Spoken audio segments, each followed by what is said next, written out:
Hello friends, welcome back. నేను doctor Harinath. ఈరోజు ఇద్దరు ఫ్రెండ్స్ గురించి మాట్లాడుకుందాం. రమేష్, సురేష్. ఇద్దరు ఫ్రెండ్స్ సేమ్ 1 lakh రూపీస్తో ఇన్వెస్ట్మెంట్ స్టార్ట్ చేస్తారు. Same bank, same interest rate, same 20 years. కానీ 20 years తర్వాత ఒకరికి 2.6 lakhs వస్తాయి, ఇంకొకరికి 4.6 lakhs వస్తున్నాయి. ఆల్మోస్ట్ 2 lakhs ఎక్స్ట్రా వస్తున్నాయి. అది కూడా ఏమి ఎక్స్ట్రా చేయకుండా, no trading, no stock picking, no daily market tension, just ఒక స్మాల్ డిఫరెన్స్. ఒక పర్సన్ ఇంట్రెస్ట్ ని ఎవ్రీ ఇయర్ విత్డ్రా చేశాడు, ఇంకో పర్సన్ ఇంట్రెస్ట్ ని టచ్ చేయకుండా ఇన్వెస్ట్మెంట్ లో వదిలేశాడు. ఆ చిన్న డిసిషన్ వల్ల రిజల్ట్ కంప్లీట్ గా చేంజ్ అయిపోయింది. ఇది మనం సురేష్ అండ్ రమేష్ స్టోరీతో సింపుల్ గా అర్థం చేసుకున్నాం. రమేష్ అండ్ సురేష్ ఇద్దరు 2005లో జాబ్ స్టార్ట్ చేశారు. ఇద్దరు అప్పుడే ఫస్ట్ జాబ్ స్టార్ట్ చేశాక first salary, first office ID card, first salary రాగానే చిన్న పార్టీ కూడా చేసుకున్నారు. కొంచెం డిసిప్లిన్ తో ఇద్దరు ఒక బిగ్ అమౌంట్ సేవ్ చేసుకోగలిగారు. 1 lakh రూపీస్ సేవ్ చేశారు. మిడిల్ క్లాస్ ఫ్యామిలీలో 1 lakh రూపీస్ సేవ్ చేయడం చిన్న మ్యాటర్ కాదు, అది ఒక అచీవ్మెంట్. సో ఇద్దరు సేమ్ బ్యాంక్ కి వెళ్తారు. బ్యాంకర్ వాళ్ళకి చెప్తాడు, మీరు 1 lakh రూపీస్ డిపాజిట్ చేస్తే 8% ఇంట్రెస్ట్ వస్తుంది ప్రతి సంవత్సరం. రమేష్ వెంటనే హ్యాపీగా ఫీల్ అవుతాడు.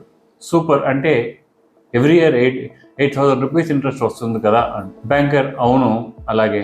రమేష్ ఆలోచిస్తాడు, ఓకే, నేను ఆ ఇంట్రెస్ట్ని ఎవ్రీ ఇయర్ విత్డ్రా చేసుకుని యూస్ చేసుకుంటాను, కష్టపడకుండా ఫ్రీగా డబ్బులు వస్తున్నాయి కదా నాకు.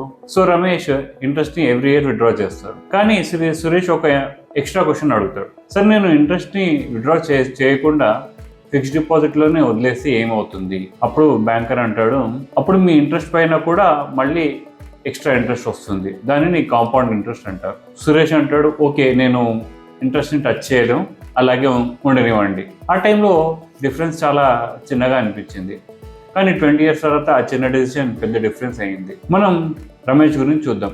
ఎవ్రీ ఇయర్ ఇంట్రెస్ట్ విత్డ్రా చేశాడు. అతనికి 8% ఇంట్రెస్ట్ అంటే 8,000 రూపీస్ ప్రతి సంవత్సరం వస్తుంది.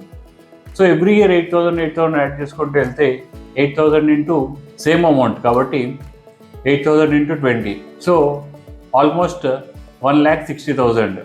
రమేష్కి ఇంట్రెస్ట్ విత్డ్రా చేసేస్తున్నాడు కాబట్టి బ్యాంక్లో ఇన్వెస్ట్మెంట్ మళ్ళీ ఒరిజినల్గా 1 lakh ఉంటుంది. ఇంట్రెస్ట్ ఇన్వెస్ట్మెంట్లో ఉండట్లేదు, ఇంట్రెస్ట్ మీద ఇంట్రెస్ట్ రాదు, దానిని సింపుల్ ఇంట్రెస్ట్ అంటారు. Simple interest reliable, predictable, easy to understand, కానీ గ్రోత్ ఫ్లాట్గా ఉంటుంది. సో 20 years తర్వాత రమేష్ దగ్గర టోటల్ డబ్బులు 8,000 into 20, 1,60,000 plus 1 lakh original amount, టోటల్గా 2,60,000 అయింది. నిజం చెప్పాలంటే రమేష్ చేసింది బ్యాడ్ డెసిషన్ ఏం తీసుకోలేదు. 1 lakh ని 2.6 lakhs చేశాడు. కానీ ఇప్పుడు సురేష్ స్టోరీ చూడండి, ఇక్కడ కాంపౌండింగ్ మ్యాజిక్ స్టార్ట్ అవుతుంది. సురేష్ డిఫరెంట్గా థింక్ చేశాడు. అతను కూడా ఫస్ట్ ఇయర్లో 8,000 ఇంట్రెస్ట్ వస్తుంది. ఫస్ట్ ఇయర్ ఎండ్కి 1,08,000 అవుతుంది. కానీ సురేష్ ఆ 8,000 ఇంట్రెస్ట్ని విత్డ్రా చేయలేదు. అతనికి టెంప్టేషన్ ఉండొచ్చు, 8,000తో నేను ఫోన్ కొనుక్కోవచ్చు, లేదా షాపింగ్ చేద్దామా, ట్రిప్కి వెళ్దామా అని. కానీ సురేష్ ఆ ఇంట్రెస్ట్ని టచ్ చేయలేదు, ఇన్వెస్ట్మెంట్లోనే వదిలేశాడు. ఇక్కడ డిఫరెన్స్ స్టార్ట్ అవుతుంది. సెకండ్ ఇయర్లో రమేష్కి ఇంట్రెస్ట్ 1 lakh పైన 8,000 వస్తే, కానీ సురేష్కి 1,08,000 మీద ఇంట్రెస్ట్ వస్తుంది, అంటే 8,640 రూపీస్. ఇంట్రెస్ట్ ఎర్న్ చేయడం స్టార్ట్ చేస్తుంది. స్లోగా అమౌంట్ గ్రో అవ్వడం స్టార్ట్ అవుతుంది. మొదట్లో చాలా బోరింగ్గా అనిపిస్తుంది. మీరు కూడా అనుకోవచ్చు, ఇది ఎంత స్పెషల్, 640 రూపీస్ డిఫరెన్స్ చాలా చిన్నగానే ఉంది కదా అని. కానీ కాంపౌండింగ్ స్టార్టింగ్లో సైలెంట్గా ఉంటుంది, తర్వాత లేటర్గా పవర్ఫుల్గా కనిపిస్తుంది. కాంపౌండింగ్ అంటే స్నోబాల్ లాంటిది. కొండపైన చిన్నగా మొదలవుతుంది, కానీ కిందకు వచ్చేసరికి అది చాలా పెద్దగా మారుతుంది. డబ్బుతో కూడా అదే జరుగుతుంది. మీ డబ్బు మీద ఇంట్రెస్ట్ ఎర్న్ చేసినప్పుడు చిన్నగా అనిపిస్తుంది, కానీ ఆ ఇంట్రెస్ట్ మళ్ళీ ఇంట్రెస్ట్ ఎర్న్ చేస్తుంది. దాన్నే చక్రం వడ్డీ అంటాం. 20 years తర్వాత సురేష్ దగ్గర 1 lakh నుంచి ఆల్మోస్ట్ 4,66,000 అవుతుంది. ఇప్పుడు కంపేర్ చేయండి, రమేష్ దగ్గర 2,60,000 ఉంది, సురేష్ దగ్గర 4,66,000 ఉంది. Same 1 lakh, same 8% interest, same 20 years. కానీ సురేష్ దగ్గర ఆల్మోస్ట్ 2 lakhs ఎక్కువ ఉంది. ఎందుకంటే రమేష్ ఇంట్రెస్ట్ని బయటికి తీసుకున్నాడు, సురేష్ ఇంట్రెస్ట్ని ఇన్వెస్ట్మెంట్లోనే వదిలేశాడు. That is the power of compounding. ఇక్కడ మెయిన్ లెసన్ ఏంటంటే, చాలా మంది వెల్త్ అంటే ఎక్కువ ఎర్న్ చేయడం అనుకుంటారు. అఫ్కోర్స్ ఇన్కమ్ ఇంపార్టెంట్, కానీ ఇన్కమ్ ఒక్కటే సరిపోదు. మీరు ఎర్న్ చేసిన డబ్బు మీకోసం పని చేయాలి. మీ డబ్బు ఐడియల్గా ఉంటే ఇన్ఫ్లేషన్ స్లోగా దాని వాల్యూ తగ్గిసేస్తుంది, కానీ మీ డబ్బు కాంపౌండ్ అవుతుంటే అది సైలెంట్గా మీ పార్ట్నర్ అవుతుంది. అందుకే ఇన్వెస్ట్మెంట్ ఎర్లీగా స్టార్ట్ చేయడం చాలా ఇంపార్టెంట్. కానీ ఇంకో విషయం, కాంపౌండింగ్ ఇంట్రెస్ట్ ఆల్వేస్ మీ ఫ్రెండ్ కాదు.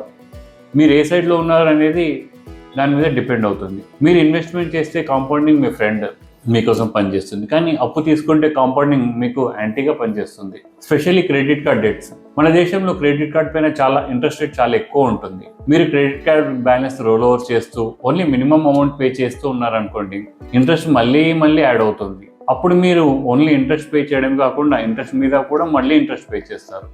అందుకే క్రెడిట్ కార్డ్ బిల్లు కూడా ఒక చిన్నగా ఉన్నా కూడా అది పెద్ద హెడేక్గా మారిపోవచ్చు ఫ్యూచర్లో. సో క్లియర్గా గుర్తుపెట్టుకోండి, ఇన్వెస్ట్మెంట్లో కాంపౌండ్ ఇంట్రెస్ట్ మిమ్మల్ని వెల్తీగా చేయగలదు, అప్పులో కాంపౌండింగ్ మిమ్మల్ని ట్రాప్ చేయగలదు. ఫార్ములా ఇస్ సేమ్ కానీ results are different. So Suresh and Ramesh story గురించి మనం ఏం నేర్చుకోవాలి? రమేష్ మనీ పోగొట్టుకోలేదు, అతను కూడా రిటర్న్ ఆన్ చేశాడు, కానీ అతని ఇంట్రెస్ట్ విత్డ్రా చేశాడు. సురేష్ ఇంట్రెస్ట్ని విత్డ్రా చేయలేదు. సురేష్ తన పనిని ఎక్కువ పని చేయించాడు. స్ట్రెస్ తీసుకోకుండా, డైలీ మార్కెట్ చెక్ చేయకుండా, కాంప్లికేటెడ్గా ఏం ఆలోచించకుండా, ఏం చేయకుండా తన మనీని కాంపౌండింగ్ అవడానికి టైం ఇచ్చాడు. ఈ 4 పాయింట్స్ గుర్తుపెట్టుకోండి. ఫైనల్గా చెప్పాలంటే ఎర్లీగా స్టార్ట్ చేయండి, కన్సిస్టెంట్గా ఉండండి, ఎక్కువ ఇంట్రెస్ట్ ఉన్న అప్పులు తీసుకోకండి, ఇంట్రెస్ట్ని మళ్ళీ రీఇన్వెస్ట్ చేయండి, టైంని మీ మనీ కోసం వర్క్ చేయడానికి ఉంచండి. స్మాల్ అమౌంట్ అయినా ప్రాపర్గా ఇన్వెస్ట్మెంట్ చేస్తే అది టైంతో పాటు పెద్దగా మారిపోతుంది. సో మీరు మనీని ఎలా మేనేజ్ చేస్తారు? రమేష్లా మేనేజ్ చేస్తున్నారు లేదా సురేష్లా మేనేజ్ చేస్తున్నారా?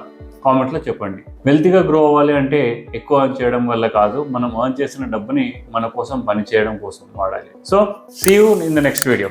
Until then, bye bye.